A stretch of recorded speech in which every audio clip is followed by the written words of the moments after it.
সুপ্রিয় দর্শক, এই সেই ভুট্টা গাছ এখন এই অবস্থায় আছে।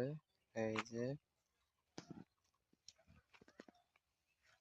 যে দেখুন, কিন্তু সমস্যা হচ্ছে যে আমার গাছগুলো হলুদ হয়ে গেছে। এখন সার দেওয়া লাগবে, পানি দেওয়া লাগবে। এই যে দেখুন, এই যে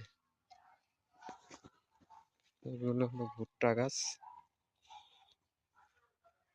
ঘাসের মধ্যে ভুট্টা গাছ।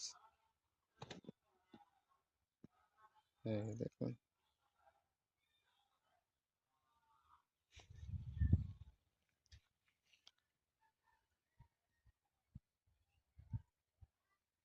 কেমন লাগছে আমার এই ভুট্টা গাছগুলো